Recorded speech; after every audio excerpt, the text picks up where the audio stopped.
اور ان کو سننے کے بعد آپ کو اندازہ ہوگا کہ جو لوگ عشق رسول کے دعوے الاپ رہے ہیں وہ پہلے اپنے گھر کی خبر لیں کہ ان کے بزرگ کیا کر کے گئے. بریلوی مکتب فکر کے علماء کو بھی یہ دعوت ہے کہ ان کے بزرگ جو کچھ کر کے گئے ہیں اب ان پر بھی شعر بنے نا, ان کو بھی کہیں کہ ان کی بھی گستاخانہ عبارتیں ہیں.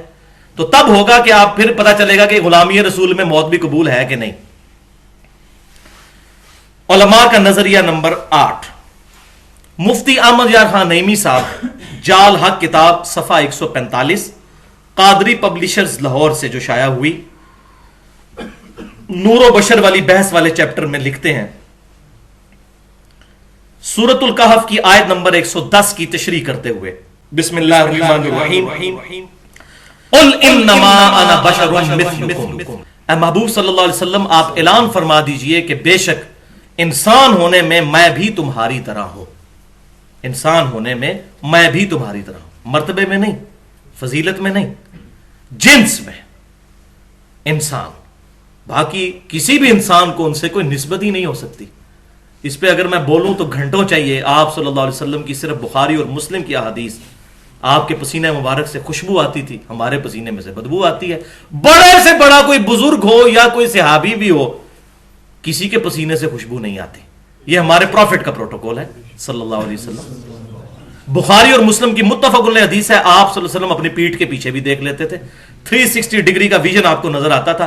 یہاں پر آنکھ نہیں تھی, پیچھے نظر آتا تھا. اب دنیا میں کوئی انسان ایسا نہیں جو اپنے پیچھے بھی دیکھ سکے بغیر کسی انسٹرومنٹ کے. تو آپ صلی اللہ علیہ وسلم جنس کے اعتبار سے انسان تھے, مرتبے کے اعتبار سے انسانیت کو ناز ہے آپ صلی اللہ علیہ وسلم کی مبارک ذات پہ. تو اب وہ نور و بشر والے مسئلے میں بحث کرتے ہوئے کہتے ہیں کہ اس آیت کو کہتے ہیں کہ اے محبوب صلی اللہ علیہ وسلم فرما دو میں تم جیسا بشر ہوں. آگے تشریح کرتے ہیں. ایک تشریح وہ ہے جو میں نے کی, وہ ہے صحیح تشریح. اب ان کی تشریح سنیں. اس آیت میں کفار سے خطاب ہے. چونکہ ہر چیز اپنی غیر جنس سے نفرت کرتی ہے, لہذا فرمایا گیا کہ اے کفار تم مجھ سے مت گھبراؤ. یعنی میں بھی انسان ہوں, تم بھی انسان ہو, مجھ سے مت گھبراؤ, میری دعوت سنو. میں تمہاری جنس سے ہوں یعنی بشر ہوں. بالکل ٹھیک بات کہی, یہی اس سے مقصد تھا. لیکن آگے دیکھیں انہوں نے کیا کیا. جیسا کہ شکاری جانوروں کی سی آواز نکال کر شکار کرتا ہے, اس سے کفار کو اپنی طرف مائل کرنا مقصود ہے. والعیاذ باللہ تعالی. وہ کہتے ہیں جب شکاری نے کوئی جانور, تتر یا بٹیر کو شکار کرنا ہوتا ہے تو اپنے منہ سے ویسی آواز نکالتا ہے تاکہ اس کو شکار کرنے کے لیے قریب کرے. تو نبی صلی اللہ علیہ وسلم بھی قل انما انا بشر مثلکم کہہ کر کافروں کو اپنی طرف متوجہ کر رہے تھے. انا للہ و انا الیہ راجعون. اس پر میں وہ آیت پڑھوں گا, وہی کا فیصلہ. بسم اللہ الرحمن الرحیم, سورہ بنی اسرائیل آیت نمبر 48 اور سورۃ الفرقان آیت نمبر 9. انظر کیف ضربوا لک الامثال. اے محبوب دیکھ تو صحیح تیرے بارے میں کیسی کیسی مثالیں بیان کرتے ہیں. فلا فضلوا, یہ گمراہ ہو گئے. فلا یستطيعون سبیلا, اب ان کو کوئی راہ ہدایت نہیں ملنے والی جو حضور کے لیے مثالیں بیان کرتے ہیں. عجیب و غریب. نبی صلی اللہ علیہ وسلم کی مبارک ذات وہ ہے, سورۃ الحجرات میں آیت نازل ہوئی, لا ترفعوا اصواتکم فوق صوت النبی. نبی صلی اللہ علیہ وسلم کی آواز سے بھی آواز بلند نہ کرنا, تمہارے اعمال برباد ہو جائیں گے اور تمہیں خبر بھی نہیں ہوگی. اور یہ آیت کو میرے آپ کے بارے میں نازل نہیں ہوئی ہے, یہ سیدنا ابوبکر اور عمر کے بارے میں نازل ہوئی ہے. صحیح بخاری کھول کر دیکھیں رضی اللہ تعالی عنہما. اور عبداللہ ابن ابی ملیکہ کے یہ الفاظ ہیں تابعی کے, اس حدیث کو روایت کرنے والے. وہ کہتے ہیں قریب تھا کہ اس مخلوق کے سب سے 2 بہترین لوگ برباد ہو جاتے, یعنی ابو بکر اور عمر, جب رسول اللہ کے حضور ان کی آوازیں بلند ہو گئیں. اندازہ کریں ذرا یہ حدیث کے الفاظ. اور وہ آپس میں بحث کر رہے تھے, حضور کے ساتھ بدتمیزی نہیں کی. تو اللہ تعالیٰ نے فرمایا آوازیں بلند کی, اعمال حقارت ہو جائیں گے اور تمہیں خبر بھی نہیں ہوگی, توبہ کی توفیق بھی نہیں ملے گی. خبر ہو جائے تو بندہ توبہ کر لیتا ہے. تو یہ نبی صلی اللہ علیہ وسلم کے بارے میں اس طرح کی گفتگو صحابہ کرام کے سامنے ہو سکتی تھی. والعیاذ باللہ تعالی. علماء کا نظریہ نمبر 12. اب یہ بہت خطرناک نظریے آ رہے ہیں, اب اس کو بڑا اٹینٹو ہو کے سننا ہے ورنہ بات سمجھ نہیں آئے گی. ہمارے سب کانٹیننٹ میں ایک بہت بڑے بزرگ جن کو لوگ داتا صاحب کہتے ہیں, علی بن عثمان حجویری صاحب, جن کا مزار لاہور میں ہے, ان کی کتاب ہے کشف المحجوب, جو ان کے ماننے والے تو کہتے ہیں انہی کی کتاب ہے. کوئی تبدیلی اس میں نہیں ہوئی. یہ معرفت کی باتیں ہیں جو انہوں نے لکھی. کشف المحجوب کا اردو ترجمہ دیوبند نے بھی چھاپا ہے, مولانا عبدالرؤوف فاروقی صاحب نے. یہ دیوبندیوں کے بہت بڑے بزرگ ہیں, کچھ عرصہ پہلے تک تو زندہ تھے, ابھی مجھے نہیں پتا. ان کو صوفی باصفا اور یادگار اسلاف کہتے ہیں دیوبندی علماء. اور بریلویوں میں مولانا فضل الدین گوہر صاحب نے ترجمہ چھاپا ہے ضیاء القرآن پبلیکیشن سے. دیوبند کا ترجمہ اسلامی کتب خانہ سے شائع ہوا, اور بریلویوں کے ترجمہ جو ہے ضیاء القرآن سے, اس پر تقریز لگی ہوئی ہے پیر کرم شاہ صاحب الازہری کی بھی. یہ وہ ہے کشف المحجوب, جس کے بارے میں کہتے ہیں جدہ مرشد نہ ہو کشف المحجوب پڑھ لے. کہتے ہیں نا کہ جس کو پیر نہ ملے تو اس کے لیے پیر یہ کتاب ہے. یہ ذرا کتاب سن لیجئے, اس میں علماء کا نظریہ نمبر 12, صاحب اور سکر کا چیپٹر ہے, چیپٹر نمبر 14. اس میں لکھتے ہیں دیوبندی ترجمہ مولانا عبدالرؤوف فاروقی صاحب کا صفحہ 291 ہے, اور بریلوی ترجمے میں صفحہ 267 ہے, 267 ضیاء القرآن والوں کا. صاحب اور سکر کی تعریف کرتے وہ کہتے ہیں حضرت داؤد علیہ السلام کی ایک نظر جب وہاں پڑی جہاں نہ پڑنی چاہیے تھی, یعنی اوریا کی بیوی پر, کسی دوسرے کی بیوی پر حضرت داؤد علیہ السلام کی نظر پڑی. یہ اصل میں وہ ٹیمپرڈ فارم میں جو اولڈ ٹیسٹیمنٹ آج موجود ہے نا, تورات, اس میں یہ واقعہ بےہودہ لکھا ہوا ہے. وہ ٹیمپرڈ فارم میں تعریف شدہ, وہاں سے نقل کیا ہے. ان کا صحابی ہے اوریا, اس کی بیوی پہ حضرت داؤد کی نظر پڑی, تو آپ علیہ السلام کو حق تعالیٰ کی طرف سے تنبیہ کا سامنا کرنا پڑا. اور تو آگے ڈیٹیل بھی موجود ہے کہ وہ پھر بعد میں انہوں نے اپنے اس صحابی کو جنگ میں آگے بھیج کے قتل کروا کے خود اس عورت سے شادی کر لی. یہ پورا واقعہ والعیاذ باللہ تعالیٰ اس میں لکھا ہے. تو وہ کہتے ہیں یہ حضرت داؤد علیہ السلام کو اللہ تعالیٰ نے ڈانٹا کہ یہ تو نے کیا کیا, اور ہمارے پیغمبر صلی اللہ علیہ وسلم استغفر اللہ, ان کی بھی اسی طرح کی ایک نگاہ حضرت زید ابن حارثہ کی بیوی پر پڑی والعیاذ باللہ تعالی. تو حضرت زید ابن حارثہ پر ان کی بیوی حرام ہو گئی. حرام کیوں ہو گئی؟ کہ نبی صلی اللہ علیہ وسلم نے ان کو دیکھا تو آپ صلی اللہ علیہ وسلم کی خواہش تھی معاذ اللہ استغفر اللہ کہ ان سے وہ شادی کر لیں, تو اللہ تعالیٰ نے ایسی کو نفرت ڈالی کہ وہ ان پر حرام ہو گئی. حضرت زید ابن حارثہ نے طلاق دے دی, حالانکہ یہ وجہ نہیں تھی طلاق کی. وہ وجہ کیا تھی کہ حضرت زید ابن حارثہ غلام تھے اور وہ ہاشمی خاندان سے تھی, ان کے آپس میں بند نہیں پا رہی تھی, یہ وجہ تھی. تو کہتے ہیں یہ نظر پڑ گئی تو حرام ہو گئی. اور یہ ام المومنین حضرت زینب کے بارے میں رضی اللہ تعالی عنہا. اب وہ کہتے ہیں اس لیے کہ حضرت داؤد علیہ السلام کی نظر حالت صحو میں تھی. صحو کہتے ہیں جان بوجھ کر بندہ ہوش میں ہو اور اس سے کوئی بھول چوک ہو جائے. تو کہتے ہیں داؤد علیہ السلام تو ہوش میں تھے, انہوں نے اپنی صحابی کی بیوی کے ساتھ جو کچھ وہ معاملہ دیکھنے والا کیا تو اللہ نے ان کو ڈانٹا, اور ہمارے نبی کو نہیں ڈانٹا. اس کی وجہ بتا رہے ہیں کیوں. وہ کہتے ہیں اور ہمارے پیغمبر صلی اللہ علیہ وسلم کی نظر حالت سکر میں تھی, یعنی مدہوشی کی حالت میں تھی, اس لیے ان پر گرفت نہیں ہوئی. سکر اور صاحب یہ ٹرمز ہیں دو تصوف کی. صاحب کہتے ہیں جو بندہ ہوش میں ہوتا ہے جس کو سالک کہتے ہیں, اور سکر کہتے ہیں یہ مجذوب جس کو ہوش نہیں ہوتی. اور سکر کی اپروپریٹ ٹرانسلیشن تو ہوتا ہے مدہوشی میں, نشے کی وجہ سے جو مدہوش ہو جاتا ہے یا کسی خوف کی وجہ سے, اس کو کہتے ہیں یہ سکر میں ہے. تو انہوں نے کہا چونکہ نبی صلی اللہ علیہ وسلم سکر میں تھے اس لیے اللہ تعالیٰ نے گرفت ہی نہیں کی, ایک بندہ ہوش میں ہی نہیں ہے تو وہ جو مرضی کرتا پھرے. والعیاذ باللہ تعالی, استغفر اللہ واتوب الیہ. اب یہ تو تھا ان کا عقیدہ. نبی صلی اللہ علیہ وسلم کا ذرا عقیدہ قرآن پاک میں جو بیان ہوا وہی کا فیصلہ. بسم اللہ الرحمن الرحیم.